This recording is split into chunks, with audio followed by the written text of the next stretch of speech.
Euzu billahi mineşşeytanirracim. Bismillahirrahmanirrahim. Elhamdülillahi rabbil alamin ve salatu vesselam ala rasulina Muhammed ve ala alihi ve ashabihi ecmaîn. Amma ba'd. Selamun aleyküm saygılı cemaat-i muslimin. Yüce Rabbimiz bu mübarek günde yapacak ibadetlerimizini, dualarımızı en güzel şekilde kabul ve makbul eylesin inşallah. Bugünkü bizim mevzumuz Mevlid gecesi hakkında olacak. Çünkü malum yakında Mevlid gecesi olacak. Zaten biz aytkan edik ki bizim dinimizge göre Yüce Rabbimizin Allahu Teala'nın lütfunun, ikramının böyle takdir etmesinin bazı günler, bazı vaktler, bazı mekanlar başkalara göre daha değerlidir. Ve böyle mübarek günlerden birisi de Mevlid gecesidir. Ve böyle mühim bir gündür ki Peygamberimiz sallallahu aleyhi ve sellem'ini anmak, onun şu dünyaya gelmesine sevinmek ve şükür etmek için güzel ve mühim bir gün. Mevlid gecesi ya da Mevlid-i Nebi, yani Peygamberimizin doğan gecesi demektir. Bu sene Oktyabır'ın 17'sinden Oktyabr 18'ine geçer gecesi. Yani Pazar gününden Pazar ertesi gününe geçer gecesini biz Mevlid gecesi deyimiz. Yani Peygamberimiz doğan gece bu gecedir. Malum olğanı gibi, bilingeni gibi Peygamberimiz sallallahu aleyhi ve sellem yani çoksa tarihçilerin aytkanına göre 521. senesi doğdu. Ve April 20'sinde bazıları 21 dep aytalar, bazıları 22 aytalar, April 20'si dep tahmin etili. Ve ama bu esas alınma çünkü Müslümanların takvimi ve bütün dini günleri Hicri takvimge göre alıp barıla.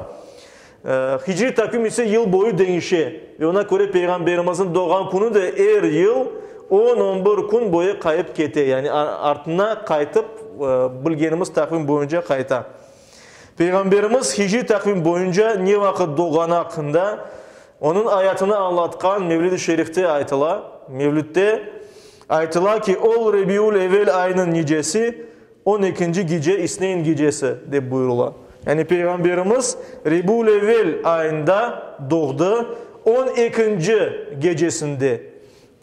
11 ve 12 Rebiul Evvel arasındaki olan gecede doğdu ve bu da İsneyn gecesiydi. İsneyn ise Arapça Pazar ertesi demek. Demek Pazar ertesi günü doğdu. Peygamberimiz Muhammed Mustafa sallallahu aleyhi ve sellem doğan günü niye için bu kadar mühim? Çünkü bizge dinimizni öğretken, doğru yolunu göstergen, en büyük dünyada en büyük Allah'ın en sevgen yaratkanı, en birinci yaratılgan ruh Peygamberimiz Muhammed Mustafa sallallahu aleyhi ve sellem bu günde bu dünyaya geldi ve aleminin değişmesine birinci adım atılgan oldu.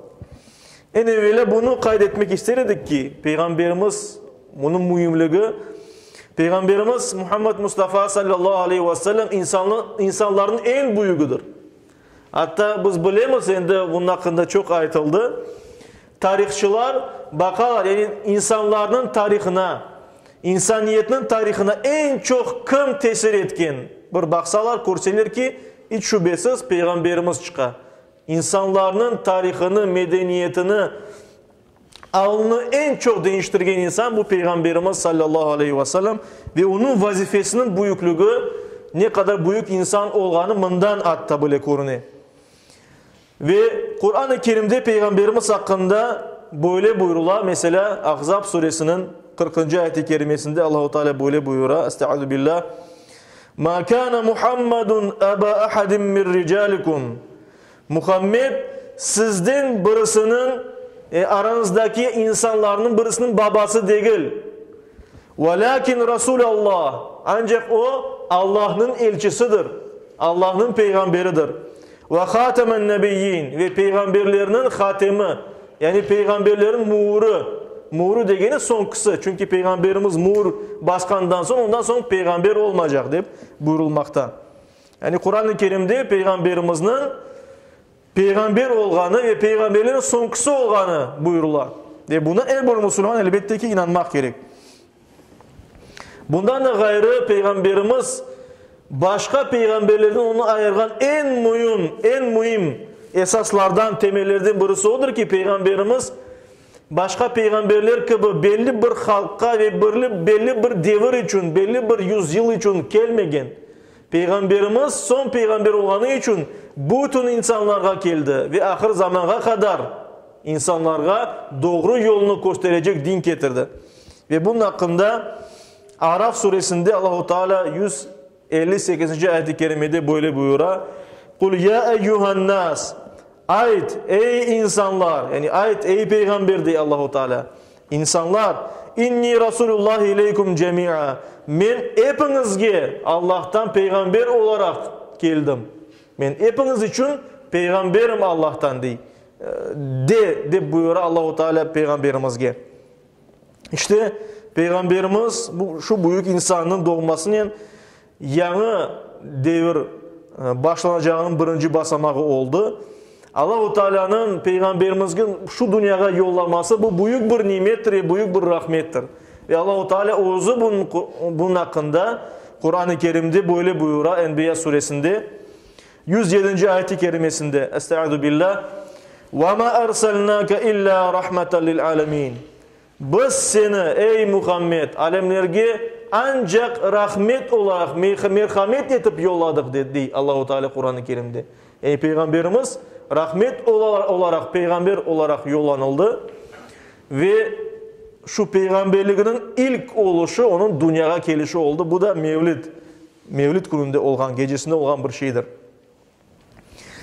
Elbette böyle peygamberin ümmetinden olganımız için Allah-u Teala bizge hidayetinin doğru yolunun açılmasını bizge nasip etkeni için biz şükür etmek gerekmiz. Peygamberimiz ozu şükür eteydi. Peygamberimiz ozu doğan gününde, işte doğan gecesinden evvelki günde ozunun şu dünyaya gelmesini şükür etmesini ifade etip oraza tutaydı, ibadet eteydi. Yani Allah-u Teala beni şu dünyaya yolladı, ben de şükür olarak oraza tutam deyip aytaydı.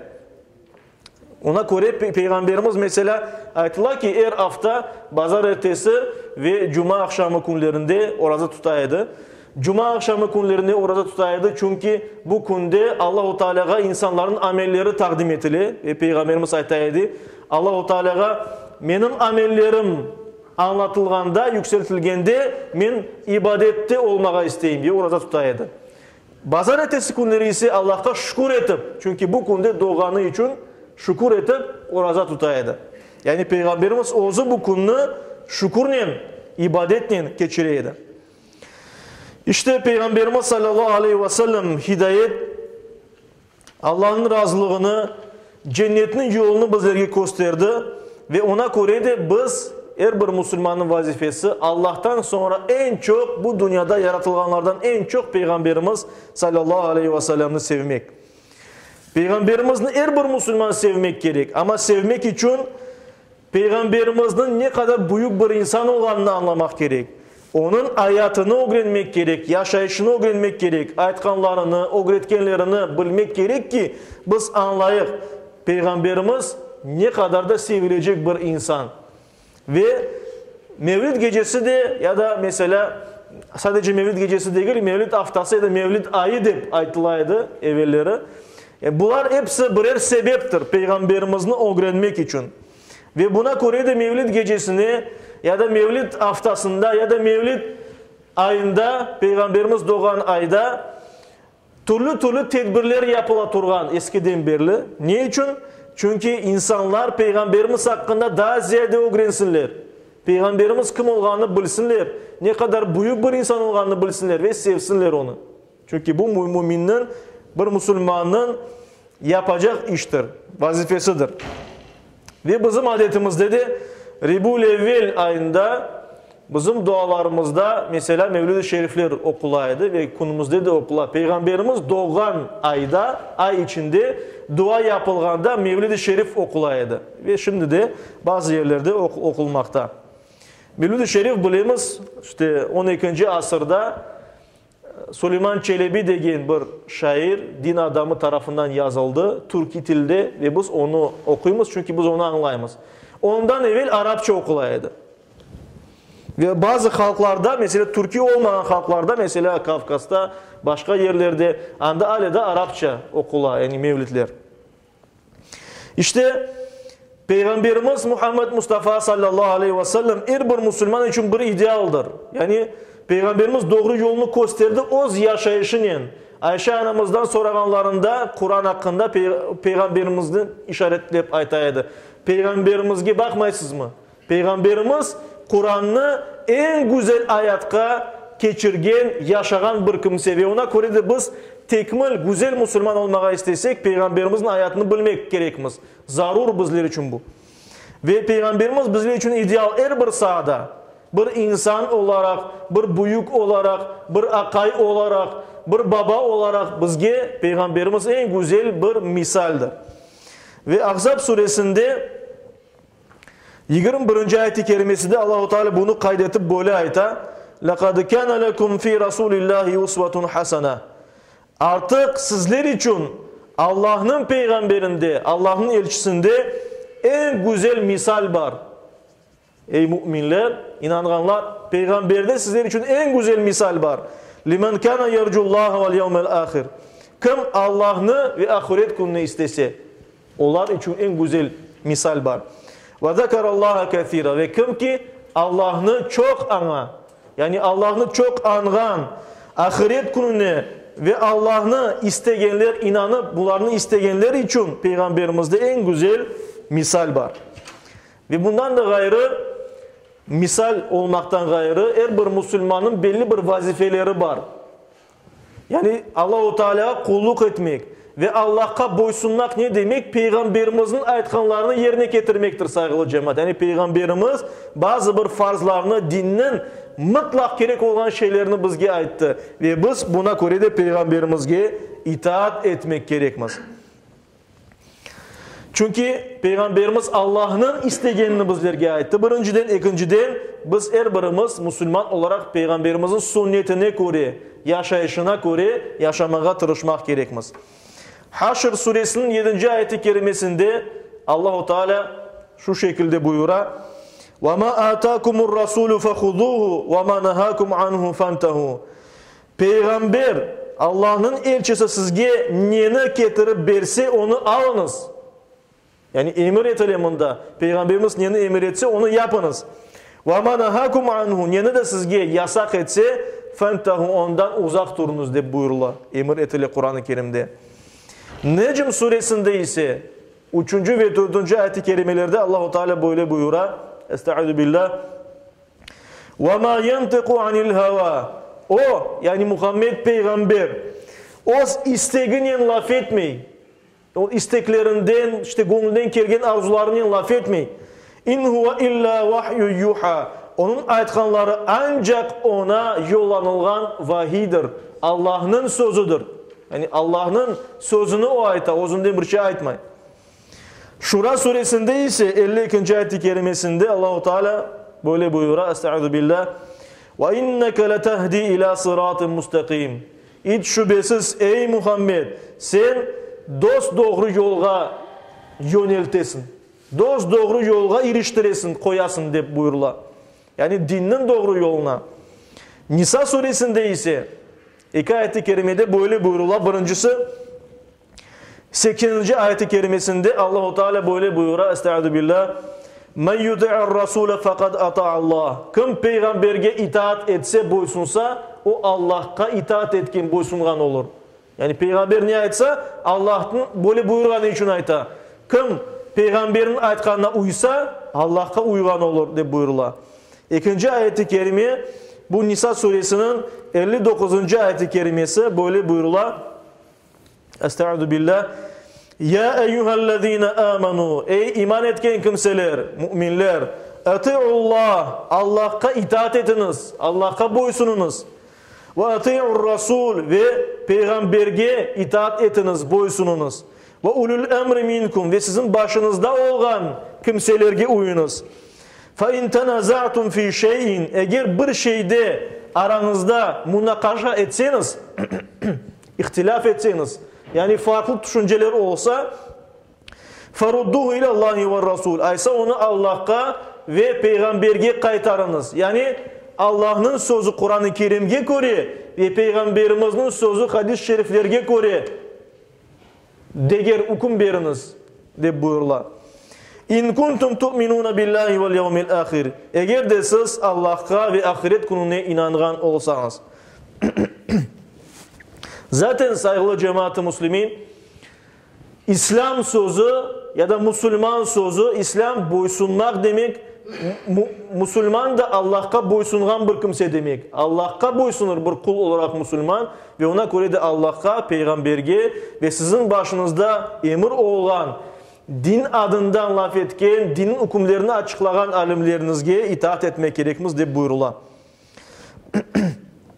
Nur suresinde ise 51 ve 52. ayet-i kerimelerde Allah-u Teala şu şekilde ayta: Estaizu billah. İnnemâ kâne kavlel mu'minin izâ du'u ilallâhi ve rasûlih. Mümin olanlarının, inanganlarının sözü, onlar Allah'a ve peygamberine çağrılanda liyahkume beynehum, aralarında hüküm verilmek için çağrılanda ancak böyle aytarlar. Ey yekulu sami'na ve ata'na. Biz işittik ve biz itaat ettik. Baş üstüne, yani Allah'tan ve Allah'a ve peygamberine çağrılanda biz işittik ve boysunduk aytmak düşe. Ve ulaike humul muflihun. Böyle kimseler kurtuluşa erişirler. Yani böyle kimseler Allah'ın razılığına ve cennetke erişirler inşallah. وَمَنْ يُطِعِ اللّٰهَ وَرَسُولَهُ وَيَخْشَى اللّٰهَ وَيَتَّقِهِ فَاُولَٰئِكَ هُمُ الْفَائِزُونَ. Kim Allah'a ve onun peygamberlerine itaat etse, boysunsa, Allah'tan korksa, Allah'tan sakınsa, günah yapmaktan uzak olsa, böyle kimseler olar kazangan kimselerdir diye buyurulur Kur'an-ı Kerim'de. Ve daha bir hadis-i şerif anıp geçmek isteyeyim. Ebu Davud'da ve Tirmizi'de geçen bir hadis-i şerifte Ebu Nacih, Allah ondan razı olsun, rivayet etti ki şu şekilde: "Va'adana Resulullah sallallahu aleyhi ve sellem mev'izaten baligaten." Bir gün Resulullah, Allah'ın elçisi Peygamberimiz Muhammed Mustafa sallallahu aleyhi ve sellem bizge güzel bir nasihat etti. Güzel sözleri nasihat etken edi. "Vecilet minhal kulub." Bu yapkan nasihatından bizim yüreklerimiz korktu dey. "Ve zarafat minhal uyun." Ve gözlerimiz gözyaş yiberdi dey. Yani gözyaş peyda oldu gözlerimizde. "Fakulna." Ve biz aytkan edik: "Ya Resulallah, ey Allah'ın peygamberi, keenne hâzihi mev'izatu muvaddi' fa'avsina." Ey Allah'ın peygamberi, sanki bu bizden sağlıklaşkan bir kimsenin sözüdür, nasihatıdır. Aysa bizge bir şeylerini öğüt ber, nasihat et diye buyurdular. Ve Peygamberimiz sallallahu aleyhi ve sellem şu sözlerini ayttı: "Usikum bi takvallahi." Men sizge Allah'tan korkmakını, sakınmakını tavsiye etim. Yani Allah'ın iradesini bozmakını, günahka kirmekini, bundan korkmakını sizge tavsiye etim. "Ve's-sem'i ve't-ta'a." Ve eşitmek, kulak asmak ve itaat etmekini sizge tavsiye etim diye Peygamberimiz sallallahu aleyhi ve sellem. "Ve in ta'mara aleykum abdun." Eğer sizin başınızda bir kul bile olsa ona kulak asmak gereksiniz dedi Peygamberimiz sallallahu aleyhi ve sellem. Sizin başınızda soysuz bir kimse, bir kul bile, kara bir kul bile emir olarak koyulsa, başınıza koyulsa ona kulak asmak gerekmiz, sözünden çıkmamak gereksiniz de buyurdu. "Ve innehu men ya'ish minkum." Sizlerden kim bundan sonra, menden sonra yaşayan olsa, "Fesayara ihtilafan kathira." Çok ihtilaf görecek, çok fitneler görecek, insanların, Müslümanların birbirine karşı olanını görecek. "Fealeykum bi sünneti." Sizin üstünüzge düşken vazifeniz benim sünnetimdir deyip Peygamberimiz. Yani benim yolundan gitmeye, benim gibi yapmaya. "Ve sünnetil hulefâir raşidînel mehdiyyin." Ve doğru yola alıp bargan halifelerinin yoludur dedi. Ve biz bilemiz Hulefâ-i Raşidin degenimiz, yani doğru yolda olan doğru yola alıp bargan halifeler bu 4 tane halife ve 5.sini biz koşamız Hazreti Ali'nin oğlu Hazreti Hasan'ı. İşte Hazreti Ebu Bekir, Hazreti Ömer, Hazreti Osman, Hazreti Ali ve Hazreti Hasan buna bu bizim tarihimizde Raşid halifeler olarak geçiyor. Doğru yola alıp bargan halifeler. Ve devamında Peygamberimiz buyurdu. Ve addu aleyha bin nevaciz.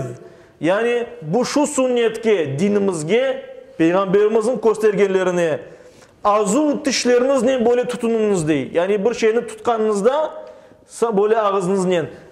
Ogdaki dişlerin değil, arkadaki dişlerinin, azul dişlerinin tutunuz. Ne manada pek kavi tutunuz dedi bunu. Yani Peygamberimizin sünnetine ve halifelerinin sünnetine. Ve iyyakum ve muhdasatil umur. Ve dinimizde yanılıklardan, dinimizni bozgan yanılıklardan sakınınız. Fa inna kulla bid'atin dalalatun.